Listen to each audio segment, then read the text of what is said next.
Welcome to True Print for Life. I'm your host, Christina Vera. And your co-host, Maylin Sambois. Welcome back for another episode.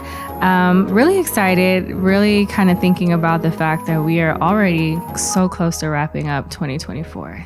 Which is crazy. Yeah, I got an invite like a week ago for a meeting in September. And I was like, how is this September? Like almost September, but we really are like, I think 2 weeks out until September, Labor Day weekend.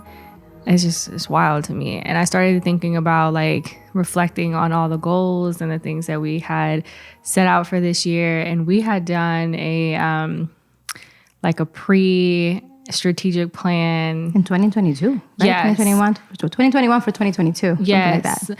And so we met with our team or one of our team members last week. Thursday.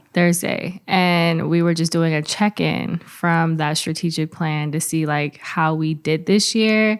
And we hit half of our goals. There was 2 or 3 that we still hadn't hit this year that we're going to carry over into next year. But the plan was really for 2025 to 2025. So we already have hit half here in 2024. Which I thought was so wild because it was like some of those goals that we were like, oh, we'll hit this by a certain year, 2025. And 2 of them we did already hit. Mm-hmm. And in 2022, we did one in 2022, a big one. Mm-hmm. And we did 2 in 2023. Yeah. Really. 2024, I think we did. Actually, we had like 6 goals. Right. Yeah, because we've done every year, we hit one or 2. It's crazy. I don't know. And the thing about it is like, I feel like you do have to be intentional about what your goals are so that, it's not like you're just throwing stuff up there. Right. Because some of the goals, even when we were looking back at some of the goals, we had to like really think about like, what were we trying to accomplish with that? Because there were 1 or 2 that were like more so specific to operations, like position wise, that we decided like really wasn't a priority, that we were going to like kind of put that on the back burner for now.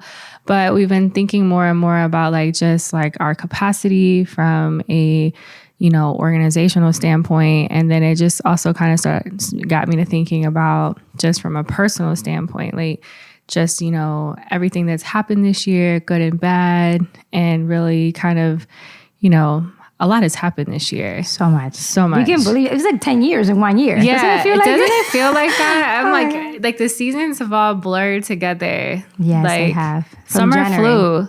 I feel like what summer? I don't know. Pool? Do you go to the pool? I mean, I didn't go to the pool. I went to the pool at camp. Yes. For one day with the students. I didn't even. Well, I went to I passed by the pool. Yeah, you didn't get in the pool. Did you go to the pool when you went to your Zumba conference? No, because I was went so to busy Florida. there. You didn't go swimming. Listen, did you go to the beach? I didn't go nowhere because it was Zumba. What kind of Florida trip did you go on? I was there focused on my dancing or sleeping. One of the 2, really. I did rest a little bit. Okay. But yeah, I had so much fun. It was worth it. Yeah. For sure. Yeah. But it made me think that next year I got to go for more days. Yeah. Because I want to go see the beach. And I definitely want to get in the pool. And you can't do that when you have a back-to-back full schedule. Right. So when we do our retreat, we have to include pool time and beach time because this is crazy. I know. It went by so fast. And I just was like, this was the first summer I really didn't plan anything, which is why I think that like planning is important as much as I like to be like, oh, like let's just live. And it's like, no, I didn't plan nothing and nothing nothing happened. I went on no trips this summer, which, like it's a gift to be able to do things anyway. But like the summer just flew by and we had a lot of goals we were working on this summer, but it was also like a lot happened this summer. A lot of good stuff happened. It's a give and take. Yeah, you think about it. Definitely a lot of good stuff. But in terms of just like the traditional, like just vacations or just going to the pool or just like little activities with the kids, like none of that really happened this summer. No, but you took a nice vacation for your anniversary. So I feel like you kind of did get that early though. Yeah. Was it April? It was. Okay. So it don't really count for summer though. It is so close, Christina. She's grateful, guys. She's grateful. She has so much fun. That was like a spring. It really like... It was this year. It was this year. Yes. Yeah. And it was just you and the hubby. So it was definitely a beautiful just you time. It was okay. I had fun. I did have fun. But like a couple of the days, like I was just like, I don't know, like I feel like you have to pick the right locations too. Like, I don't know. I feel like resort picking, which sounds like such a what is it? What is it called that? Like is it a first world problem? Yeah, I hate to even say that because it sounds so bad, but it's like we really struggled to try to figure out like economically, like what was the right like location and resort. And so that trip almost didn't happen because we kept trying to figure out like where we were going, what we were going to do, and, you know, budget wise. And then we picked a location. We ended up going to the Dominican Republic, which I love the Dominican Republic. Me too, not biased or nothing. No, I'm just happy. But it was just like the resort was nice, but it just like there wasn't a whole lot to do that didn't involve like certain activities that I'm just at a point in my life where I don't like to like, I mean, I don't mind having like a cocktail or two, like, or 20. Yeah, but not even 20. And that's the problem. I feel like most of that particular resort, like unless you was getting lit every single hour of the day, you had no options. Like there was nothing to do. That's why they lit you all day, so you don't think about the like, options. Here, you come here. You're asking for a lot of itineraries. Yeah. Come and have a shot, ma'am. Have a shot and shut up. And I was like, yeah, I don't. You don't have no activities. Nothing is happening. They didn't have like the music thing at night, like we did in Mexico.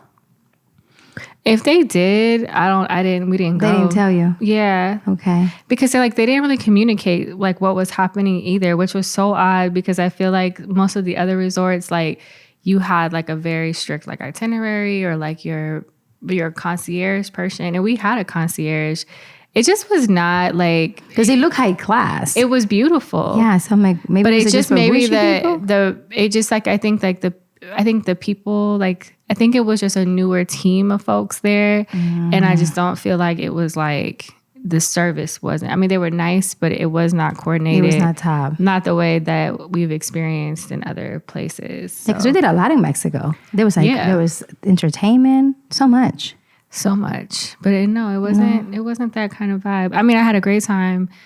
But I researched it to see what happened. I don't know. It was on the lower end of experiences. Yeah, it sounds like it. Yeah. It looked beautiful, so I thought they were doing their job. It was nice. It was pretty. I wonder if you had like something and you never pay attention. Yeah. I'm like, did they tell these people every day? It was a big sign and they just thought it was saying hello. Listen, I'm telling you, I was looking around like, so. And did you ask them? I did. I asked the guy and they were like, oh, you could go to here. But it was literally like nothing. Like it would be like little. Was it old people only there at the time? What was it? What was the audience like? Because, the audience tells you a lot about the resort. We were on the adult side. And then there was another side that had a family side. And so there were a lot of more activities on the family side. So we did go over there for a couple like concerts and stuff. But you would think that there would be more options on the adult side. But there really wasn't. I wonder that that's what it is. Maybe the adults didn't want to be bothered. They just want to be adults. And that's what I think one of them said that because on the family side, they had like DJs. It was like a whole different energy. My side was just like, no DJ, very calm. Like they did have music playing. So I think it's just research. I think it was just not something. I mean, Kent was fine. Like he drank every hour of the day. So the trip was a blur to him. He was like, it was great. So you ask Kent, it was the best trip he ever went on. And he don't like nowhere that is not all inclusive. No, like, don't talk to him about non-inclusive stuff. He hates if it's not all inclusive, he don't want to talk about it. So he had a blast, but I was just like, it was okay. It's probably his vibe because you just drink and you have all this noise. Yeah. Where our vibe is like, where is the lid? Like, where's it without having to drink? Right. Because that tells me something. I ain't saying no adult side. That was boring. Maybe that's what it was. The adult side wasn't where it was at. I'm going to the children's side. I thought the children's side would be too loud, but actually I wanted the loud. Maybe that's what it was. That's what, because the adults don't want to be bothered. Think about it. I typically don't want to be bothered. Yeah, so but if you like, maybe it's like for the bougie adults. You know what I'm saying? They don't want to bother with kids. They're older now. They just want to chill and drink and look at the beach. So that may be the vibe. That could be the vibe. That's good to know because I have to select between adults and children's side if I go in November to the trip to that. For your friend's birthday. Yeah, but I'm like, I'm not picking the adults. I thought I wanted to be Aren't you quiet. taking Gyra? Yeah. Okay, well, you got to go on the adult. You got to go on. Of course. If you have a child, don't be the person on the adult side with a baby. That's Maylin, let's talk about travel etiquette. You don't have a choice when you check a child. That's for people who are going without children. It was a 50-50. Gyra was coming, guys. Oh, okay. So I was like, if I was by myself. If you were by yourself, you have a choice. If you're not by yourself. Of course I didn't. Okay. Very good. I just want to make sure. No. Sometimes you be acting like, was I not supposed to bring him on the other adult side? Like, no, Maylin, it's adult only. At one point, they saw children. They'd be fine. No, they're going to be like, ma'am, you can't bring that baby over here. You're moving me to the sweet side on this family, I'll go. And then they're going to charge you even more. Guys, don't speak that to my life. Let's plan. Talking about planning, okay? Right. Back to planning, guys. We digress. Mm-hmm. So one thing I was thinking about our strategic plan was how amazing it has been through the years. So if we think about since we started early, all the sticky notes, big sticky notes we ever had, and all the planning that we did on January 1st, and how pretty much most of the stuff has come to life. Right? Like anything we write, which is the power of writing and intention. So when I looked at our strategic plan, which we hadn't looked probably like in a year, but then we were looking at everything we planned 2 to 3 years, from 2022 to 2025, and everything had come to fruition. It made me think like how many times we don't plan ahead 2 to 5 years. Like, before we were planning 10 years and COVID happened, we said, screw that. We're now only planning 90 days in advance, but you still can plan 5, 10 years, but with the intention that maybe you revise your goals every 90 days or something like that, because life could be living, and then you have to pivot. Yeah. So for me to see like that, it just reminded me of the power of truly sitting down, even if you haven't. I mean, I had not thought about it like that. Yeah. But the fact that we were able to see like how everything had happened, it was really mind blowing for me, and a reminder like, oh, okay, we have to sit down now because 2025 is next year. Yeah. So we really have to now think about what the next. Almost 2024 to like 2027 will look like, 2028. Yeah, because we're almost in 2025. Yeah. Like it's only a few months. Exactly. It's so true. And somebody posted on Facebook the other day, she said, okay, you prayed for it, you got it. Now don't be lazy about it. It was something like that. And it was probably a lot more eloquently put. But when she said it, I knew exactly what she meant by it. Because it's like, it's one thing to be like, okay, I want to achieve this, and then you get it. And then you kind of lose the hustle, or you lose the, the same energy you had to kind of achieve it to begin with. Or at least the grind and the follow through and the same tactics. And I think we have to, and I think I said this to you, or we briefly talked about it, where I was like, a lot of the same things we used to do back in the day to prepare for our year, to prepare like our teams, how we select people, the partnerships, like we got to make sure we stick to that. The basics. Yeah, because I feel like it's so easy when you bring in new people, or you expand, or you start to look at additional layers within your personal or professional everyday lives, and then you start to lose what made it work for you. Or it's easier to let let somebody else figure that out. Yeah. And it's like, yeah, you can delegate to create leverage, but at the end of the day, those individuals, those systems, that can't replace what you put into your vision to begin with. Yeah. And I think that was really profound for me, and seeing that. And then most recently, a situation we were in dealing with some evaluation of certain things and individuals, it's just like, okay, at the end of the day, yes, it's great to be able to expand. But awesome. It's great. But at the end of the day, like, you still have to be able to hold yourself accountable to drive the ship of your life. You're still the captain. You're still the captain. Yes. No amount of leverage and some people are fine with that. But then you notice those companies, those organizations, those brands. Today I read an article about a very successful club or restaurant in Atlanta.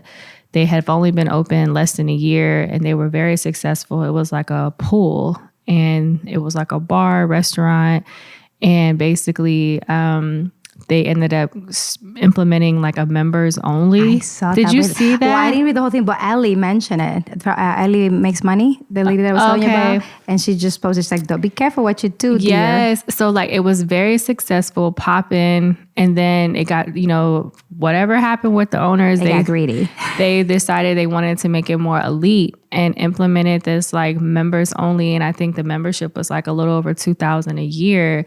And they closed their business, like they shut down recently. And people in the column was basically saying like there was no reason for them to have gone to this model because it was already successful.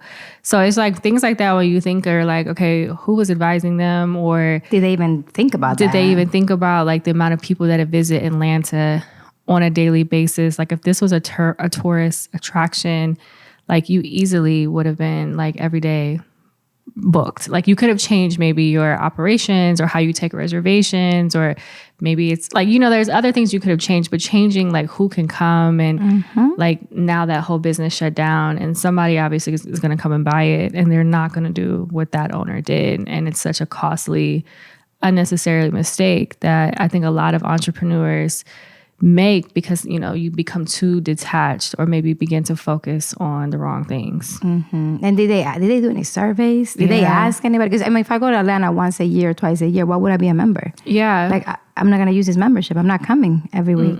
So what's the purpose for me? Yeah. So and Atlanta has, like you say, so many people. So I don't know that it made business sense to do that unless they did a survey, somebody lied to them. Yeah. Saying, yeah, we will do it. So I'm actually very intrigued about how did they come up with that, assessment of business change. I don't know. Because you can't do something like that without doing any research. Right. And proper projections and planning. And it makes you think about like, as you're reflecting and as we have been reflecting on like not only the businesses we currently run, but the ones we're considering for the future, you have to be very clear, I think, about who is your target market. Absolutely. What is the need and what are you solving within that need? Because if you start to, chase other things that don't align or don't really cater to that specifically, then you really are kind of all over the place. And I think it's easy because we all do it. It's like, oh, well, we can do this, or what about this event, or what about this? And it's like, yeah, but, now you're all over the place. You're in this bucket, you're in this place, and you only have so much capacity and capital for most of us. And so it's like, what really is priority and what are you trying to accomplish? Yeah. I heard about another airline. I'm not going to say their name. They're not paying me. That they are known for being the cheapest. They charge you for breathing when you get in the plane, but they're one of the cheapest, and they're about to change their model because they actually want to start. They want to be elite too, and they want to start charging more. I'm like, first of all, anytime we think of you, we think of just bring a book bag with you. And make sure you drink your water. I personally never ride that airline. I know exactly who you're talking about, and I won't go. Don't invite me if it's the yellow one. Because the yellow? I know exactly who you're talking about. I'm not getting on that one. But Ellie was mentioning that they just posted they're about to change. I'm like, they're about to lose everything. They're about to go bankrupt. Yeah, nobody goes there because they want an elite experience. You go there because it's the cheapest one that you can get to Miami or wherever you're going. And or Dominican, because they go to Dominican. But the service is horrible. Yeah. You cannot carry nothing with you. You have to be a minimalist to travel with them. And you better not be hungry or thirsty. That's why. Right. So then how are you going to change to be elite? How are you going to compete with other airlines? I'm not sure. So you all may want to say goodbye to that airline very quickly because they're about to change their model like this business. That's crazy. I don't know where they're getting the research advisory from, but it's just good to know and evaluate that sometimes. I don't know if it's the greed. Like, I don't know if it's like the idea that you can, if you're making this, you can make much more, which in business, it could be very tempting. When you're making this much and you're like, well, if we did this, we could make more. And then it's like, well, what happened if you lose that all? Because you really didn't test it slowly maybe make one flight like that, right? But don't make all your flights like this, right. Like maybe have 2 different tracks. Yes. That would be smart. Yes, and have a whole different website for this. Like, don't do this website, For extra fee, you can have this experience. Yes, make it like that. But if they're about to do that business, we'll say goodbye soon. Yeah. Yeah, I don't know. I think it's the world has changed when you think about consumer spending. And I think you're seeing that reflected in a lot of stores that have closed down, brick and mortars. Even with Amazon, I've read recently that their sales and just their whole process has dropped since the pandemic. And you have shops like the TikTok shop that, has taken a lot of business where, I think a lot of people were initially going to Amazon and, other online retailers, especially like for women's clothing as an example. I remember the season like Fashion Nova was that deal. Everybody wanted Fashion Nova. And now you've got Shein and you've got Shein is here. Yeah. Shein. And now I think Temu or something. Temu something. And then like I said, TikTok shop has made it to where, you literally, they're they're literally marketing to you all day long. All day long. And so it's like when you think about, in some cases, you have to pivot. You have to change your business model. And so I think it's important that, although I think you should be mindful of like, do you need to? But in some instances, you have to, or you will lose or risk the potential of losing, you know, depending on what your business is. You know, my dad, he has a thrift store, which was such a random thing for him to open to begin with. But, you know, he's an entrepreneur at heart and always has been. So he's not a person that's ever afraid to start a business. He's had several businesses since I can remember as a child, you know, anything from a cleaning business. He's owned a movie theater. He had a very successful movie theater in New Jersey. It was right on near a military base in New Jersey. And it was the only movie theater in that area. And then 9/11 happened.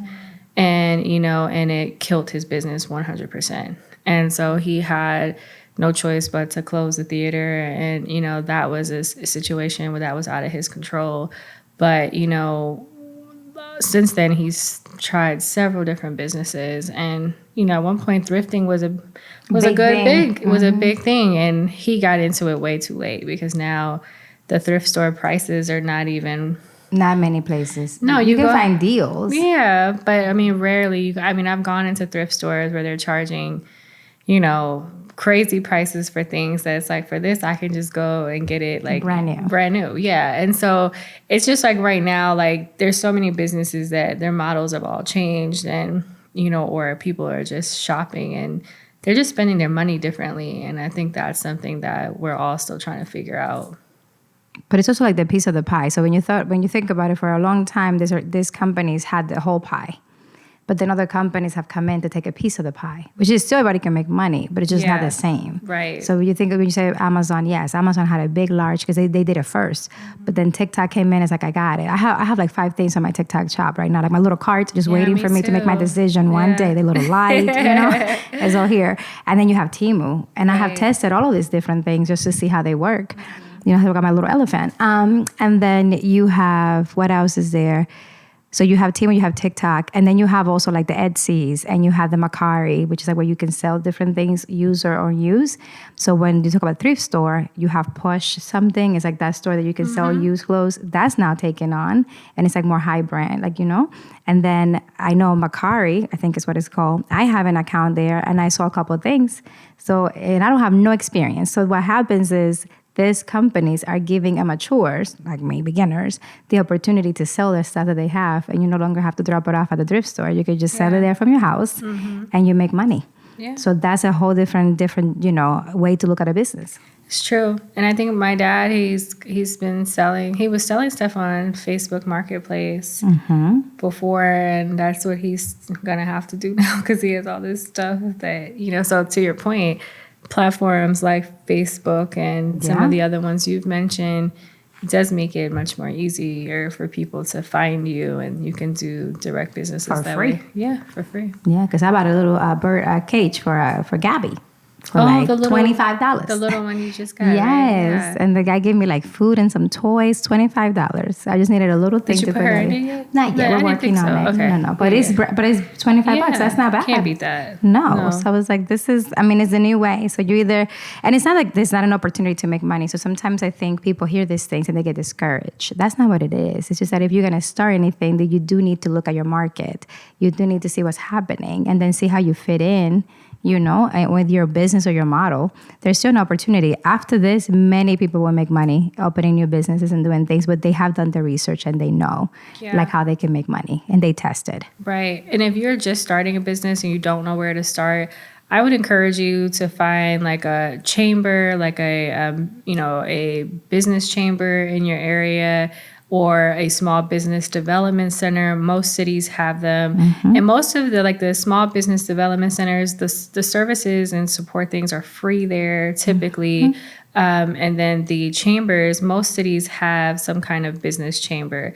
The one here is called what? The Columbus Chamber? The Columbus Chamber.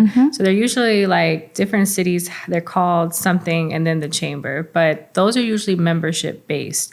So they sometimes have like introductory or free versions. And then there's more elite options where you can invest and you get access to additional like events or services. But I would, if you're just starting out, I would try to find a lot of the free resources to begin with and networking groups. But I would definitely encourage folks to get linked into some type of small business development center, and you would know more. Yeah, they should, because it's free advising. So like if you, many times, I mean, consultants would charge you a lot for it, but then you get a different service with a consultant, right? Like everything is different. But I always used to tell people, like, before you come to me, like, go there, get all your free stuff first. Exactly. And once you feel like you got into the, you cannot go no more, right? Because there's only certain levels. There's only certain levels. Right? And then you can reach out. I said, but I definitely want people to get their free services. Yeah, go get the free ones with them for the introductory. And then once you kind of max out, as Maylin mentioned, then obviously, you know, we have a coaching company called True Print for business. And you can find more information about that on our website, which is www.femergy.org. And you just click on the True Print for Life tab, and it has information there about True Print for business.